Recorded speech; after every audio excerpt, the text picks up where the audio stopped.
Bon, ça se voit pas trop, mais j'ai essayé de faire un petit effort de décoration automnale derrière moi. Je suis pas vraiment sûre que ça se voit vraiment ou si vous avez fait attention, mais je tiens à signaler pour une fois, j'ai fait un petit effet de déco. Je suis contente de vous retrouver aujourd'hui pour une vidéo à la fois rendez-vous culturel de la rentrée et le bilan du tour du monde en 80 jours, le challenge littéraire que je vous avais partagé au mois de juin pour ceux qui voulaient me rejoindre dans le délire. Voilà, on va faire les deux aujourd'hui parce que finalement il y a beaucoup de livres que je vais vous présenter qui font partie de ce challenge là. J'ai pas mal de choses à vous dire quand même parce que ça fait un moment que j'ai pas fait de rendez-vous culturel, ça fait quelques mois et c'est quand même passé des choses, je vous avoue. En ce qui concerne les livres, je vais tout de suite commencer par Six couronnes écarlates écrit par Elisabeth Lim.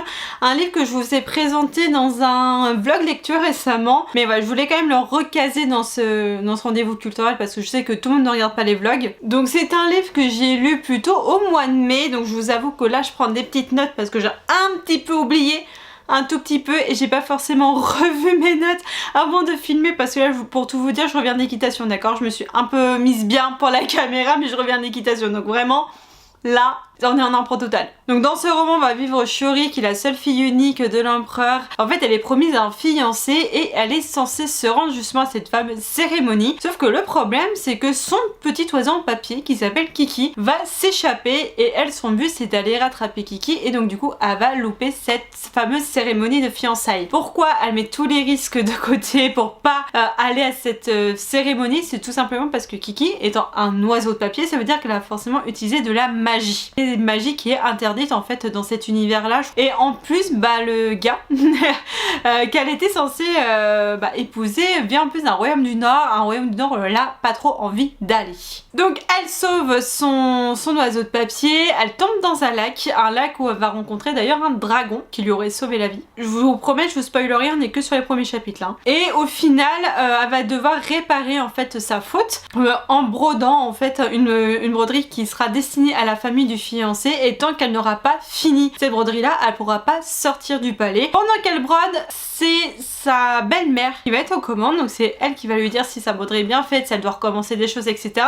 Et comment dire que les liens avec la belle-mère ils sont un peu compliqués. Donc on a une intrigue avec la belle-mère, on a une intrigue autour de la magie et honnêtement ce roman là je l'ai un peu lu d'une traite parce que autant au début je vous avoue, je vais pas vous mentir, j'ai pris mon temps pour le lire parce que j'aimais beaucoup l'univers et que je voulais pas le quitter trop tôt, autant à la fin je l'ai lu d'une traite, franchement. Moi j'ai beaucoup aimé ce roman là, j'ai hâte de lire le tome 2, je sais pas quand est-ce que je lirai le tome 2. En lisant ce roman, j'ai vraiment pensé au fameux conte d'Andersen où à un moment il y a quand même une malédiction avec des personnes qui sont transformées en oiseaux comme on va retrouver dans ce roman, mais je vous dis pas qui exactement. Donc je pensais au conte notamment des signes sauvages d'Andersen par rapport à ça, avec cette quête, le fait qu'on ne puisse pas parler sinon on tue les personnes qui sont transformées en oiseaux etc. Là j'ai trouvé la même chose dedans. En parlant avec une amie, apparemment ce roman a été aussi inspiré d'un conte chinois il me semble, mais lequel je ne sais pas là exactement, mais en tout cas ce qui est sûr c'est que même si c'est un conte asiatique qui viendrait de Chine etc. En fait les contes ils ont voyagé parce que pour ceux qui ne le savent pas les contes avant c'était une tradition orale, ils n'étaient pas figés, écrits etc. comme on peut avoir le cas aujourd'hui avec Andersen, Grimm et compagnie. Ce n'était pas le cas avant donc je pense que c'était un conte qui a voyagé. Pourquoi voilà on a ce même conte là plutôt en Asie et un même conte là au Danemark on va dire, enfin en tout cas en Europe avec Andersen. Mais je pense qu'il y a vraiment une inspiration avec un conte, une inspiration vraiment écriture de conte là-dedans, j'en suis quasi sûre, vraiment quasi sûre. À vérifier. Mais voilà, au-delà de ça, ça se lisait très bien, il y avait tout le temps de l'action, il se passe beaucoup de choses et vraiment dès le début on est emporté. Il y a un bon fil conducteur, les personnages sont vraiment attachants, en tout cas oui, il y a une petite romance dedans. Personnellement, j'ai bien aimé cette romance. Elle était toute mignonne, elle était toute douce et pourtant là-bas je suis pas très romance mais elle, là, je l'ai vraiment adorée. Ces dernières semaines, j'ai aussi tenté de lire La fille d'encre et d'étoiles écrit par Kieran Millward Hargrave, un livre que j'ai abandonné, malheureusement ça n'est pas passé du tout avec moi et pourtant quand je l'avais acheté, oula c'était il y a longtemps parce que ouais, vu le prix du livre je peux vous dire c'était il y a longtemps. On est même à période avant Covid, j'étais ado.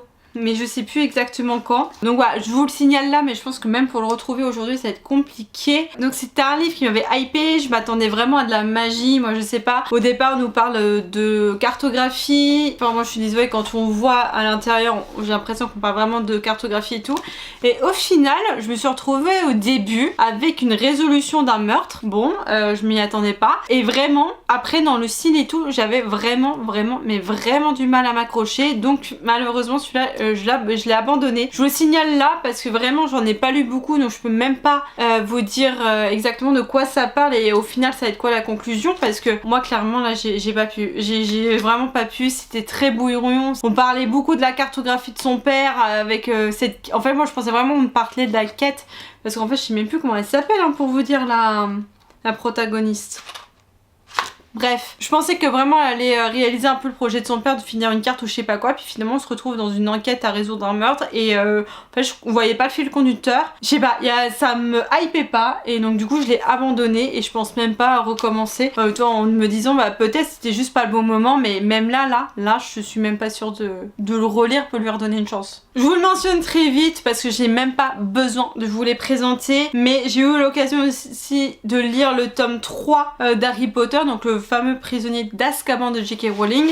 Si je me décale pour vous mettre une couverture, ça sera quand même pas mal. Voilà, donc j'ai eu l'occasion de lire ce roman là pendant le... Non, le tome 3 c'était avant le tour du monde en 80 jours. Par contre le tome 4, donc la coupe de feu, lui je l'ai lu pendant le fameux challenge du tour du monde en 80 jours. Et ça que je vous parlais des fameux livres que j'aurais lus à cette période là. Je vous dis, j'en ai lu 3, j'ai lu la coupe de feu et honnêtement j'ai adoré, limite plus le livre que le film, parce qu'il y a tout un univers en fait qu'on n'avait pas dans le film, notamment tout ce qui se passe au niveau des elfes de maison et tout. J'étais contente de le retrouver en fait dans les livres qu'on n'a pas du tout dans les films. Cet engagement d'Hermione aussi envers eux et tout, j'ai trouvé ça super cool. Enfin voilà, j'ai pas passé X temps sur les Harry Potter parce que je pense que ce sont vraiment des livres qui ne sont vraiment plus à présenter. Alors par contre j'ai lu aussi, il y a beaucoup d'abandons hein, parce que je l'ai abandonné aussi, le grand maître de la cultivation démoniaque, le tome 1 de Moxiang Tangsu. Ce livre là, comment vous dire, il y avait vraiment tous les ingrédients pour me plaire. Il y a un grand maître de la cultivation démoniaque, donc c'est un peu un truc avec les démons et tout. Je saurais même pas vous l'expliquer en fait exactement parce que je l'ai vraiment pas avancé. Je vais vous expliquer après pourquoi. Donc il y a vraiment un guerrier que ouais, tout le monde était content en fait si vous voulez qui meurt parce qu'il était démoniaque, on va dire ça comme ça, et qui finalement va être rappelé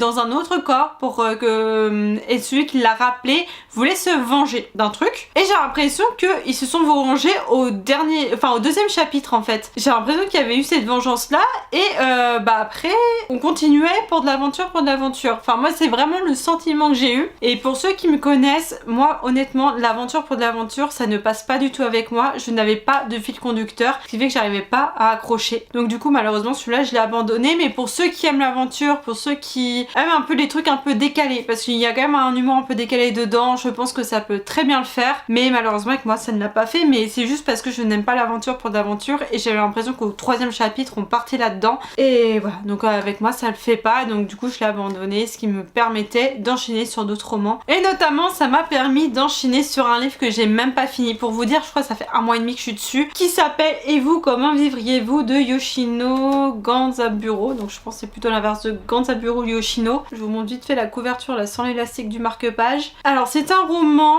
honnêtement que je prends le temps de lire et j'ai jamais mis autant de post-it sur un bouquin. Comment vous dire, c'est un roman de la littérature japonaise, je pense même que c'est un classique de la littérature japonaise. C'est un roman qui a été écrit en 1937 à la base pour les enfants japonais du coup, parce que là normalement c'est un livre jeunesse et donc on est en 1937 et il y a un contexte aussi de montée du fascisme un peu partout en Europe, notamment des têtes où on se dit ça va mal finir. On sait tous qu'en 39 ça a mal fini, n'est-ce pas? Et aussi dans un contexte, alors là il faudrait aussi que je me penche un peu plus historiquement, mais finalement de la guerre sino-japonaise hein, qu'il faut pas oublier. Il y a tout un contexte autour de ce bouquin là, il a été interdit d'ailleurs hein, pendant la Seconde Guerre mondiale et j'ai envie de vous dire, je comprends pourquoi et j'attends en fait la fin. Il me reste encore bien 100 pages hein, quand même. Je vais vous dire ça tout de suite. 195. Ouais, il me reste encore bien 100 pages. Mon plus grand rêve là, ça aurait été de le finir pour le 10 septembre en fait. Parce que le 10 septembre, c'est la capitulation du Japon. Comment vous dire que je l'aurais pas fini pour le 10 septembre, ça c'est certain. Je tourne, on est actuellement le 6. Je l'aurais pas fini, mais lui, dès que je peux, je vous en fais un zoom sur parce qu'il le mérite largement. Et j'ai hâte de vous en parler parce qu'il y a beaucoup de choses à dire et j'attends en fait la fin pour vraiment savoir le point final.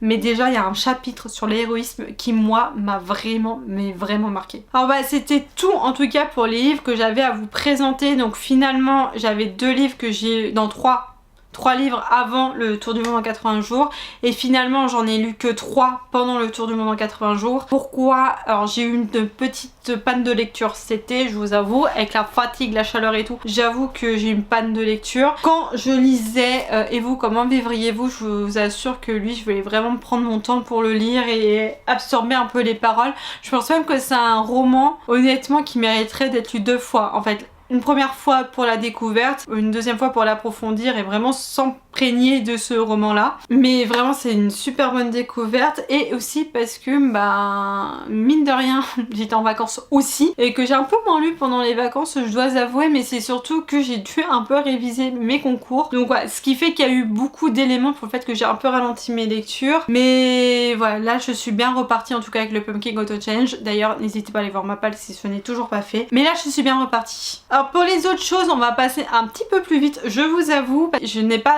découvert de nouveaux films ces dernières semaines. À la limite, j'ai regardé des films que j'aimais bien, mais ça s'arrête là. Au niveau des séries, alors, faut que je me redécale. Mais en gros, je me suis mise à jour dans Virgin River. J'ai beaucoup aimé la saison 5 et 6. Donc Virgin River à la base, donc c'est Mel Monroe qui, suite à la perte de son mari, décide d'emménager à Virgin River. Elle est infirmière, elle est engagée dans un bureau de médecin. Et on va dire qu'au début c'est pas les grands amours, mais finalement tout se passe bien dans le cabinet. Mais surtout on découvre son histoire et on découvre l'histoire des autres personnages. Moi en tout cas j'aime beaucoup Virgin River. J'aime beaucoup la saison 5 et 6. Ouais, je vais pas m'étaler dessus parce que si vous avez pas vu les premières saisons, ça va être compliqué.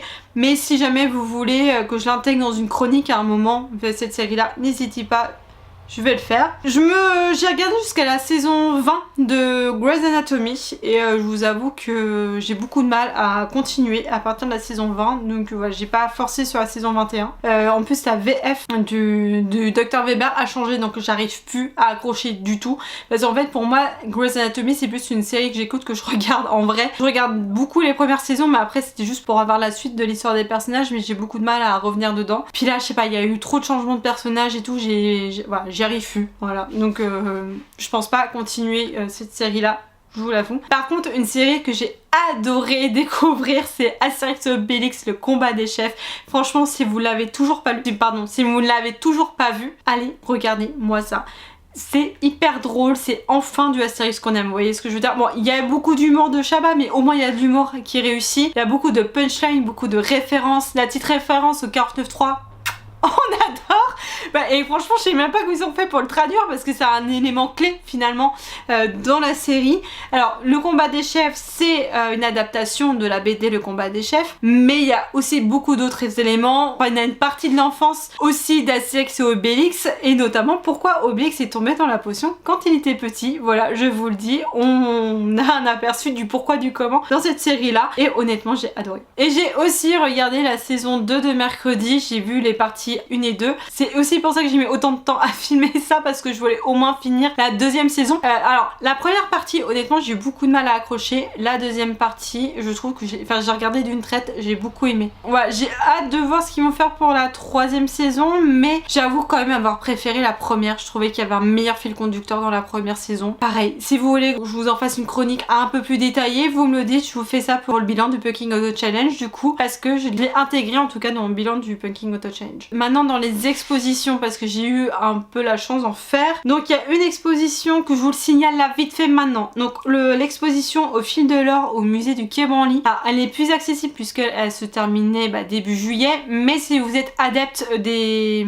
catalogues d'exposition, je sais pas si elle peut encore se retrouver. Elle était vraiment géniale, c'est plutôt sur comment est utilisé le fil d'or, ou en tout cas l'or en général dans l'habillement, en Asie, dans les pays arabes, etc.